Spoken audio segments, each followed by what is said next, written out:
Salut à tous et bon vendredi. Alors, je vais faire rapidement ce petit live pour faire, pour annoncer une intro sur un sujet très captivant et très intéressant qui concerne notamment monsieur Samuel Eto'o-Fils, le président de la FECAFOOT. Alors, tenez-vous bien parce que je vois beaucoup de personnes. J'ai fait ce live parce que, d'une part, j'ai été interpellé par plus d'une personne qui peut-être prennent à la légère ce qui est en train de se passer actuellement.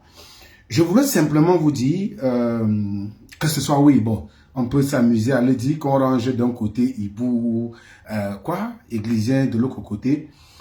Il faut que les gens le sachent dès aujourd'hui et que ce soit clair une fois pour toutes. Je l'ai toujours dit et je le redirai encore une fois de plus.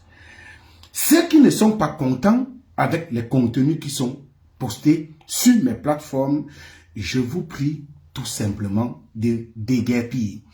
Je ne vais pas négocier ça avec quelqu'un. Je ne viendrai pas vous dire des choses parce que cela vous plaît ou cacher des choses pour, comment je dis, dire des choses pour nuire aux gens ou cacher des choses pour plaire à certaines personnes. Non, je suis désolé. Peu importe la personne, les Camerounais sauront qui est devenu Samuel Eto'o-Fils.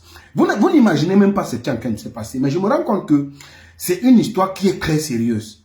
Elle est extrêmement sérieuse dans la mesure où j'ai vu quand même ce qui m'a poussé le grand frère Luc Peri-Wandji, avec qui j'ai échangé longuement, fait un commentaire. J'ai compris qu'il est sérieux. J'ai vu même des camarades d'université faire des commentaires. Certains sont même allés jusqu'à m'insulter. J'ai dit, mais attendez, ces gars sont sérieux. Alors sachez que après le match de demain, vous saurez quel est le rôle, je pèse mes mots, de ce que Samuel Eto'o-Fils a fait et est devenu dans les histoires de mafia aujourd'hui au Cameroun, notamment l'affaire Parfum Bafou. Je ne dis pas au conditionnel. Je dis Samuel Eto'o-Fils impliqué dans les histoires d'escroquerie au Cameroun. L'affaire qui concerne Parfum Bafou, le contre-amiral Joseph Fouda, qui est son ami, vous comprendrez. Il y a beaucoup de choses pour ceux qui connaissent le personnage. Mais la vérité trempe toujours les escaliers. Mais un jour, vous vous souviendrez. Je ne parle pas du footballeur. Je ne parle pas de la carrière de l'homme. À ce niveau, il a été un excellent et brillantissime dans son domaine. Il n'y a même rien à dire. Il n'y a même pas de tâche d'huile à dire. C'est une référence. Mais je suis désolé. Le Eto'o-Fils qu'on a aimé, malheureusement, est quitté de cette légende de footballeur qu'il a été pour devenir un homme qui fait du mal aux gens. Je pèse mes mots. Et sur ce, je ne négocie cela avec personne. Vous avez fait des réunions sur moi à Yaoundé et autres. Je vous attends. Mais soyez prêts.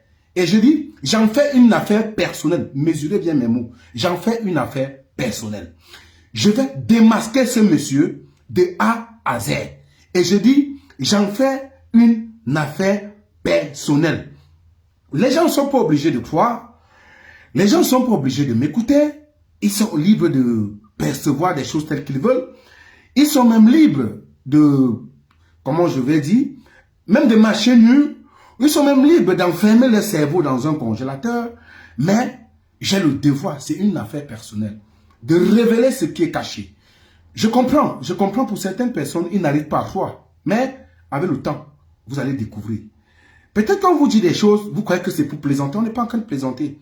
Pour certains, ça paraît ineffable, ça paraît surréaliste. Mais pourtant, c'est fondé. Je vais vous dire quelque chose qui va vous surprendre. J'entends des gens dire par-ci, oh, machin, par-là, oh, tu fais ceci, on attend voir. Je vais vous dire quelque chose qui va vous surprendre et que j'ai souvent dit en offre aux gens. S'il y a une personne qui est passée à la FECAFOOT, qui a sorti beaucoup d'argent pour faire taire les gens, pour faire communiquer les gens en sa faveur, c'est Souley Samuel Eto'o-Fils. Je le dis et que son cabinet vient démentir. Lors de la campagne électorale pour la présidence de la FECAFOOT, je suis approché par le cabinet d'Eto'o-Fils, écoutez bien ceci, qui me propose 300 000 francs par page pour diffuser en sa faveur, notamment le TGV de l'info, notamment Paul Chouta, c'est au moins 600 000 francs que je devais percevoir le mois. Mais tenez-vous bien, envoyez-lui cette vidéo à son cabinet, le cabinet ACS et autres. J'ai mon collaborateur à Douala, j'entends les gens dire partout, Paul, tu veux aller là, tu veux aller là, mais à un moment donné, si les Camerounais, je me demande, est-ce que vous avez fait ça au village? Est-ce que à un moment donné, utilisez vos cerveaux, ne croyez pas ce que je dis, mais prenez au moins ma version, menez vos propres enquêtes. Je vous donne des noms, je vous donne des références, je vous donne des pistes. Mais on vous a dit par exemple qu'il avait des flûteries de boissons et autres. Vous avez cru que c'était faux. Mais on vous donne des noms. Allez simplement vérifier. Beaucoup de personnes ne parlent pas au Cameroun aujourd'hui parce qu'ils sont menacés. Ils sont terrorisés. Ils gardent la peur dans le ventre. Alors, comme j'étais en train de le dire, ces cabinets m'ont approché. Mon collaborateur qui est à Douala, c'est lui qui discute d'abord avec eux. Il m'envoie un contrat dans lequel il est mentionné qu'on devait accompagner la campagne du président de l'Africa Foot et au-delà. Alors, la question que je lui pose, parce qu'il est collaborateur et à Douala, il y a eu un certain nombre de coups d'échange, je lui fais entièrement confiance. Je lui dis, bon, d'accord, mais tel que je lis cette histoire, si ce n'est que pour faire la campagne, oui, c'est une prestation, on peut normalement l'accepter, mais je lis cette histoire de clause de confidentialité. À quoi est-ce que cela renvoie?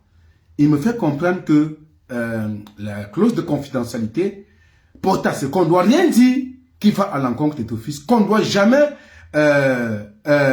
comment je vais dire, qu'on ne doit jamais critiquer Samuel Eto'o-Fils. Je lui dis d'abord, Tara, le personnage est ton fils. Il n'était même plus que ce qu'on appelle les Ecclésiens, mais aujourd'hui, il comprend beaucoup de choses. Je pense que j'ai failli avoir les sérieux pour lui avec lui. Je lui dis, cette collaboration, elle ne m'intéresse pas. Parce que on n'achète pas mon silence. Même envers moi-même, je suis critique. Même dans ma famille, envers mes gens, mais les miens, je suis extrêmement rigoureux. Pour ceux qui me côtoient, savent que je ne lésine pas sur un certain nombre de choses. Je suis extrêmement rigoureux sur un certain nombre de principes. Les principes, je les ai, tout comme des valeurs. Je le dis, mes principes et mes valeurs, je ne peux pas collaborer avec un personnage. Il me dit pourquoi. Je dis, c'est monsieur méchant. Je pèse mes mots. C'est un monsieur qui est très méchant. Même ses coéquipiers, regardez autour d'eux. Les gens n'en parlent pas. Et je le dis souvent, vous venez souvent parler, venir. Et il y a le courage. La seule personne qui a le courage, une fois d'évoquer, c'est Alexandre Son. Beaucoup. Même Yaya Touré, j'entends les gens. Allez demander à Yaya Touré ce que Samuel Eto'o-Fils a fait en termes d'argent. J'ai fait un post tout à l'heure en disant à 3 minutes de faire attention. Vous croyez que c'est la blague. Ce monsieur est un schématiseur hors pair. Je mesure encore mes mots. C'était un schématiseur. Allez demander à Yaya Touré, ceux qui ont les rapports avec Yaya Touré, qu'il lui envoie cette vidéo et lui demande ce que Samuel Eto'o-Fils lui a fait. Et il voulait faire la même chose à Didier Drogba. Je suis désolé, mes amis. Ça ne va pas vous plaire, tant mieux, mais je suis désolé de le dire. Quand je dis ceci, c'est pour prémunir certaines personnes qui ne tombent pas dans ce genre de choses. Alors, je parlais tantôt des négociations qui ont été faites. C'est 600 000 francs le mois. Au Cameroun, je crois, mon salaire maximum avec mes travailleurs, je crois que c'était dans les 300 000. Donc, 600 000 quand même, c'était le double de mon salaire. Donc, du coup, ce qui s'est passé, moi je lui ai dit, je ne peux pas, je refuse cela. Et parce que, le personnage sur le plan de la moralité, vraiment, ça ne donne pas, ça ne tient pas la route. Parce qu'il a ce narcissisme, évidemment. J'ai cru à un moment donné, et je suis convaincu là-dessus, que certainement il doit avoir un problème, certainement, j'en suis convaincu, il doit avoir une pathologie, parce qu'il y a des attitudes qu'il pose qu'on ne comprend pas pourquoi l'être humain agit ainsi. Alors, du coup, j'ai dit, je ne peux pas fréquenter ces gens. J'ai du dédain pour des personnes qui sont arrogantes et qui détestent, qui méprisent l'être humain. Rassurez-vous, je ne peux même pas m'asseoir avec ce type de personnes. Alors, du coup, j'ai dit à mon type, je ne peux pas le faire. Je vais vous donner quelques noms des pages qui ont reçu cet argent. Mes anciens collaborateurs du 4e pouvoir, ils ont perçu cet argent. Ils savent qu'ils communiquent pour ça. La plupart des blogueurs, je dis, toutes les pages qui communiquent en faveur de ton fils sont payées. Je ne dis pas c'est vrai. J'ai dit tous les blogueurs qu'on a recrutés là, sans exception, même ceux qui vous ont dit qu'ils sont en résistance, je vais même vous surprendre. Même Boris Bertol, qui communiqua positivement pour Samuel Eto'o-Fils, c'est parce qu'il n'a pas apprécié la rémunération qu'Eto lui a donnée quand ils étaient en France. C'est pourquoi il s'est retourné. Remarquez qu'au départ, il a beaucoup communiqué parce qu'ils ont fait un plan qui consistait à recruter des blogueurs pour faire la campagne d'Eto. J'ai dit, mais non, attendez. Si quelqu'un estime qu'il va travailler dans la juste mesure, pourquoi faudrait-il payer les gens pour communiquer? Vous voyez, ils sont nombreux. Ils payent même des gens en Inde pour venir signaler les pages, pour venir, et c'est ce qu'ils font avec mes pages d'ailleurs. Mais je suis désolé, je le dis, que ça vous plaise ou pas, mais vous allez vous asseoir avec la vérité. C'est un avant-goût. Attendez le match fini. À demain. Au revoir. Merci beaucoup.